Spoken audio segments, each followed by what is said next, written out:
pogi. Naindating nung sasakyan nasa Mega Mall pa eh. Mga what time ka dito, pre? Sabi ko. Oo. Natutunaw na si Adrian, pre. Ayan na yung late. Outing! Hiwalay muna na. Hiwalay muna. Hindi na nakakatapos ng salita to. Kamustahin lang natin to. Kamusta ka naman, pre? Ayos naman. Tara na, Gagi. Nung oras na eh. Tara na. May view pa ba tayong makikita niyan? Api, tanghali na. Wala ko ba breakfast? Eh, yun nga. Ba't ka nga nasa likod? Di ba dito ka sa harap? Hindi, sabi niya, Happy, kaya niya to eh. Oo. Walang iya ka. Nalibang ako ah. Oo nga no. Ba't ka nasa likod? Tinatamad ka na yata magtrabaho. Hindi naman. May unan ba dyan? Oo, kita mo. Naghanap ka ng una. Maganda pa ba view sa Antipolo, pre, pag ganito oras? Mainit lang yung makikita mo. Kumusta na kaya si Miko, no? Kung nasa Bacolod siya, masarap yung inasal doon, pre. Tsaka yung kansi. Nakapunta ka naman ba ulan? Okay. Actually, itong pupuntahan natin, ganda sa TikTok, may view, malawak. Kumusta kayo yung dalawa doon? Napakabango ng sasakyan niya rito. May bubble gum. Panigurado, tahimik yun. Alam mo kung bakit. Kasi winawarm up panikit yung boss. Ayan na. Tatay.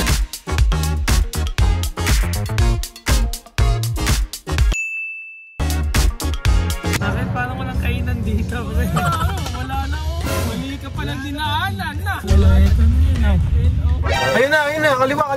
Windels, kanan. At least maraming maraming signage.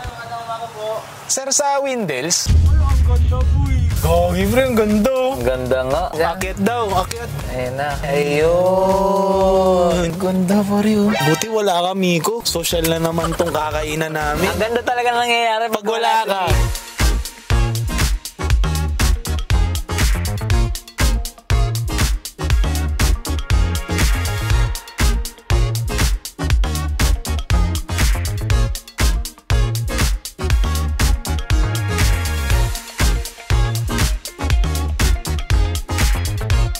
Okay tong spot mo, tagon-tago ah. Ayaw, wala kasi Miko. Ganito yung mga gusto. Ganito talaga pag mga wala si Miko. Dapat pumunta tayo sa malulupit na mamahaling lugar. Tara, pwesto muna tayo, pre.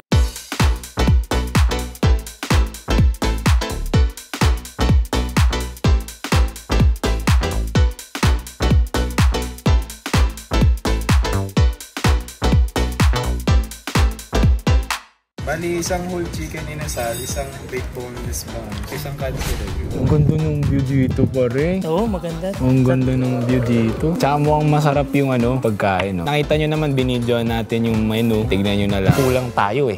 Oo. Nasaan ba? Nagbakulod. Nagbakulod, tapos kakainin natin inasal. Uy! Hindi, kasi yun, parang kasama pa rin natin siya. Para ramdam pa rin natin siya. Ito siya. Eh, syempre, bumabawi. Pre, ano ba? Madalas kayo dito sa Antipolo? Medyo. Eto, madalas dito. Ito, si Api. Ay, oo, ito mas madalas. Minumotor lang. Bilang madalas dito, masasabi mo na okay tong spot na to. Hindi, okay tong spot na to. Oo, maganda to. Dadali mo yung love of your life mo dito, pare. Pwede. Na hindi lang kasi pwede motor eh, kaya... Hindi lang pwede motor. So, hindi ka makakapunta dito, no? Kailangan ko pang magsasakyan. Bike. Dalawa kami, no? Pwede. Eh di magdalawang motor ka, nakaganyan ka. Yun lang, sa alaman nyo lang, private subdivision ito. So ano siya, parang premium. Pag nandito kayo, Exclusive. Exclusive. Salamat po sa mga nag-allow sa amin na mag-shoot dito. Kaya lang, ang pinunta natin dito, yung pagkain, pare. kansi. Banggit niyan sa biyahe, namimiss niya magbakolod. Ang nung nakita sa menu yung inasal. Isa niyan. Kaya pala iba yung gana niya nung nakita ko, mga inasal oh. Isipin mo yung pagkakataon na yun. Hinahanap ka talaga, tapos nasa Bacolod si Miko. Oo. Babalik pa ba? Baka. Pero nagpahukay na ako dun eh. Nang ano? Bakit? Hindi, tatayuan ng bahay. Oh, don't big time. Ilang feet yun? Sakto lang sa kanya. Yung bahay. Yung bahay. Ano pong benefit pre pag wala si Miko? Ang laki. Pero nakakain tayo sa ganito. Disclaimer lang, hindi to libre. Tsaka parang mas masaya pag wala rin siya. May nadala na ba kayo sa Antipolo na na dinate nyo lang? Ikaw, may asawa ka na, so ilang beses na. Pag-isip ko. Hindi, inisip ko baka may iba pa akong nadala eh. Parcel. Parcel, siguro na parcel.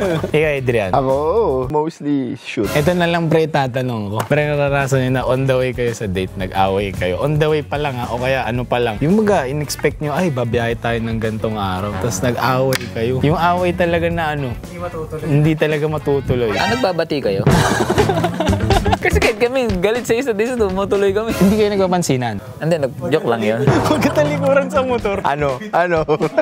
Nagbabate pagka nandun na sa kainan. Gutom eh, nabot ng gutom sa kalsada eh. Pero usually, pag ganun, itutuloy nyo pa rin. Mas away yung pag di Sige, hindi na kain. Kunyari, si swimming, magbe-beach. tuloy yun, pre. Kahit anong mangyari. Meron ako, nasasakyan. Away kami. Pag ganun kasi hindi talaga ako naipag-away. Or kung may pag-away man ako, hindi ako magsasalita. Kaso kasi pag may date kayo, aalis kayo, tapos on the way pa lang, galit na. Set sa ulo nun. Sabi mo paano kayo mag-uusap, anong gagawin nyo dun. Kaya ang sinasabi ko agad, kung hindi ba natin maayos to ngayon, liliko na kita, babalik na kita dun. Sige, ikaw na ipag-away ko. Niisip ko nga eh. Away ba kayo, Kate? Hindi. Tingin ko, doon nga nagagalit si Nash, hindi siya nakikipag-away. Pero normal kasi sa amin na pag magkaiba kami ng yung idea, tawag doon, tapos nag-explainan lang kami.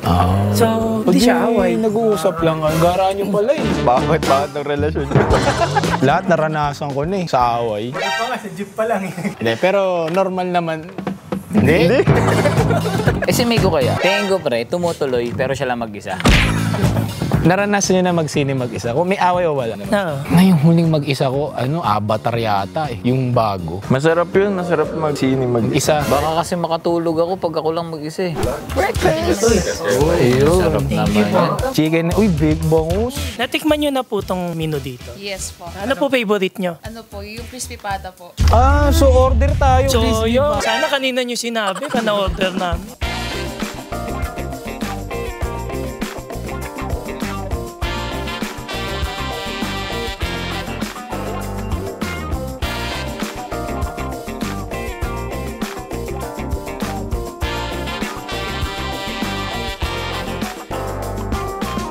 Laki ng serving, pare. Sorop ng consu. Sa Bacolod talaga galing yung mga ganito, pre. Oo, pre. Edi wow. Sorry. Eto, Kate, gusto mo to? Sige, ano na ulit yung pinag-uusapan natin kanina? Tikman naman na natin kasi baka umiyak ako eh. Pag ganun, napag-usapan yung topic eh. Bake bangus muna. Bake bangus tayo, ya. Musta? Nasarap din. Lasang bangus na may keso. Ganun yung pagkakaano ko eh. Harap tsaka pag may kanin. Tsaka medyo unique yung lasa niya. Hindi siya yung typical na... Bake bangus. Pansin muna. Ito lahat, request to lahat ni Api. Oo, hindi naman. Ba't nakakain ka na ng kansi sa Bacolod? Hindi ka ninisal tayo, pare. Naninibago ko, sabay-sabay tayo kumakain ngayon ah. Walang bastos na nauuna eh, no? Eto, Api, total, gusto mo to. Ito. Pre, inasal. Sarap. Ano ba lasa ng authentic inasal? Maluya. Maluya. Iba kasi yung suka nila na ginagamit doon eh. Tinitemplahan nila din ng suka yun. Ang sarap kumain pag kulang. Tsaka ang ganda ng view. Oo, ang ganda ng view. Ganda yung views kaya yung gaganda. Yung views din. Yan, total, ang usapan natin kanina, usapang away, feeling ko kailangan din ng audience natin, pre, kung masashare nyo kung paano ba talaga makamove on sa breakup. Meron ba talagang tamang way para makamove on? Mahirap yung katanungan mo, brother ah. Ikaw, di ka pa nag-move on. Malapit pa lang. May heartbreak naman. May heartbreak ka syempre. rin. Ito, Zikit. Ano yung mga heartbreak mo, pare? Typical na ano lang. Typical na heartbreak. Dati pupunta pa ako kay Lamags eh. Alam ni Mags? Oo, kapitbahay nila eh. Hindi nga. Ano? Paano mag-move on? Paano mag-move on? Sige na nga, paano ba, pre? Anong ginawa mo? Hindi ko maalala eh. Huwag nyo lang big deal. Kumbaga hindi naman siya, in general, hindi naman siya super big deal, lalo kung bata ka pa. Ikaw, pre, may heartbreak ka ba? Oo, pre. Ang kwento ni Wong sa akin, ikaw ang nanga-heartbreak. Hindi. Nasa computer shop kami, ito mga chicks ni Happy Price, say-sayin ko sa'yo. Pre, ang puputi. Hindi totoo yun. Kwento lang yun. Kasi band member, vocalista eh. Kaya talagang Sagupin si Happy yung kabataan niya eh. Paano ginawa mo? High school. Ang layo, high school, matagal yan. Kulay sa may flames. Ginagawa ko, nakikinig ako ng mga music. Ano nito? Nangyari na. Nangyari na. Anong music? Malungkot? Masaya? Puro malungkot. Puro freestyle. Nung panahon na yan, pre, binaburn pa sa CD, Oo. no? Magpapaburn ako. Tapos puro masasakit Puro na... banda yan, no? Puro band. Freestyle, Southborder. Ano muna number 1 nyo, pre? Sa pag nagpapaano ka? Linkin Park ako eh. Ang number 1 ko lagi yung Before I Let You Go.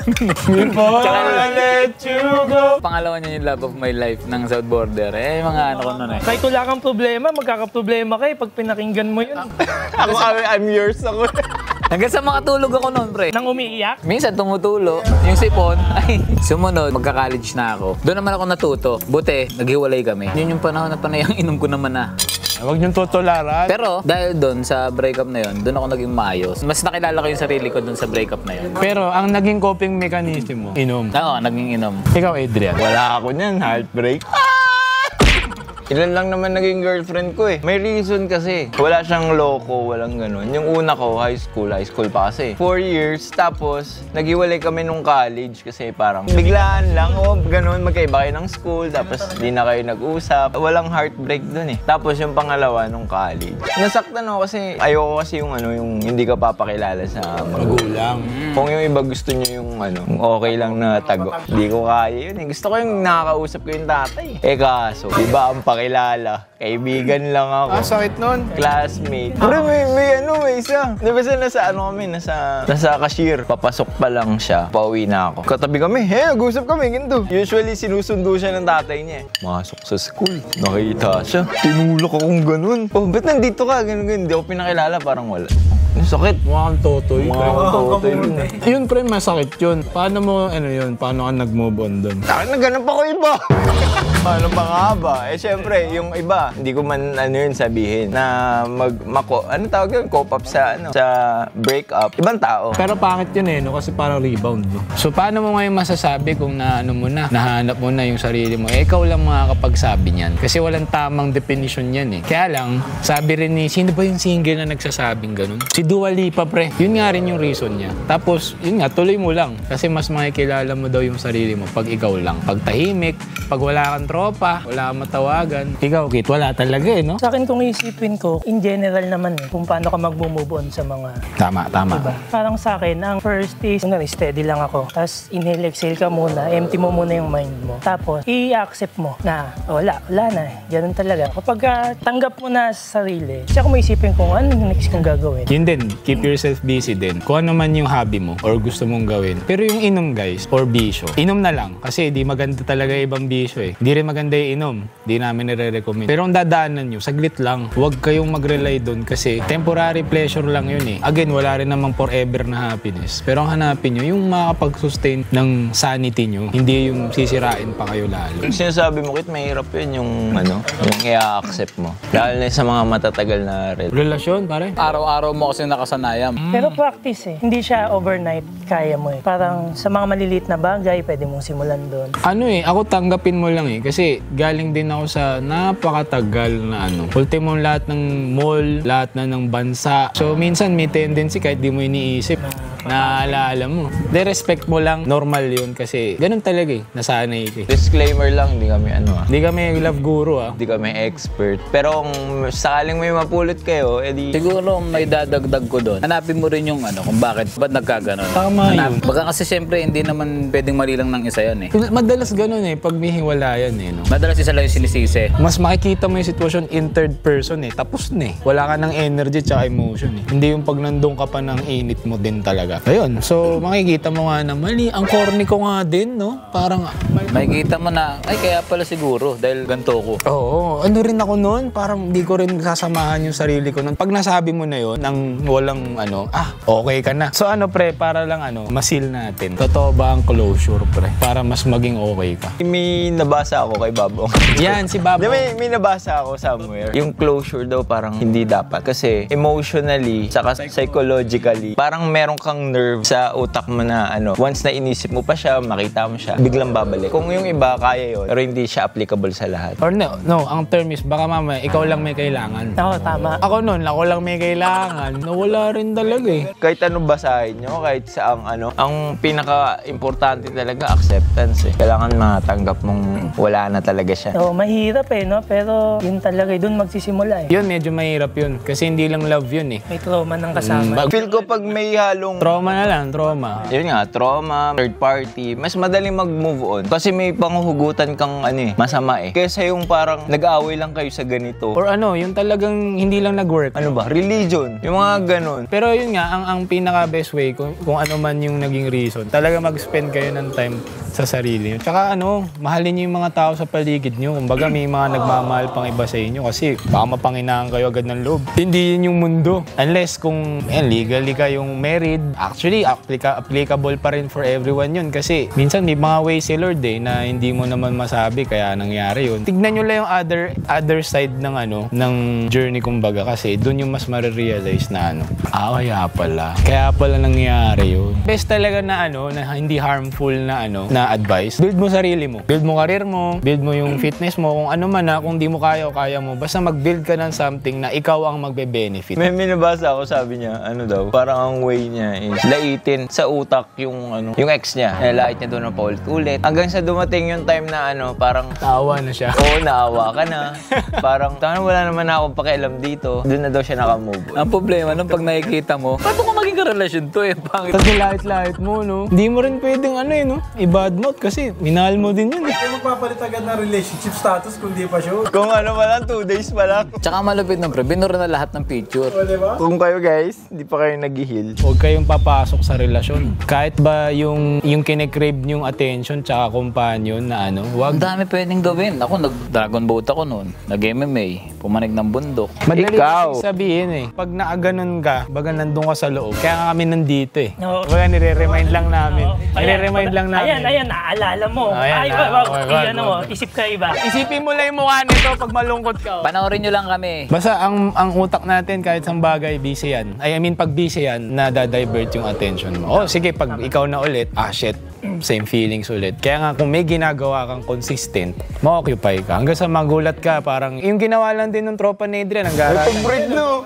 Uy, huwag ka mag-break, Huwag mo wala yan. Nag-update lang ako kay sir. Sir!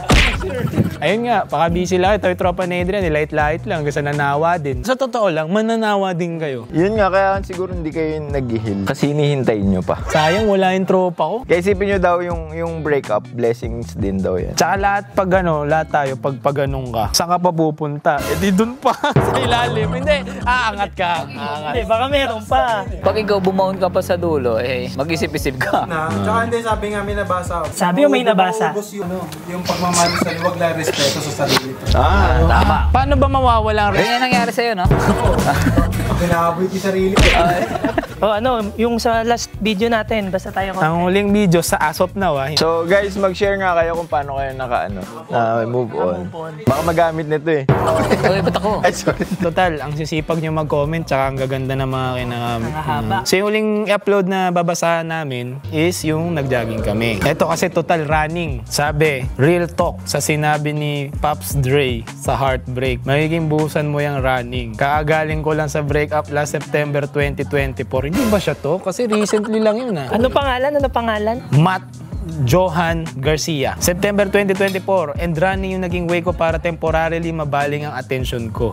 Nilabanan ko ang depression, really great way, plus magdasal. Ayun pala, hindi natin mag-pray kayo. Yun ang pinaka-importante sa Si lahat. God, Prayers. Magsimba kayo. Si God ang una niyong mahalin. Mukha lang yung kalaban ni Lord, pero kakampi ni Lord Kung yan. hindi na kaya ng lahat, no? Kayang-kaya niya yun. At saka si Lord ang hindi umiiwan sa atin sa lahat ng oras. Amen. Kahit pasaway ka,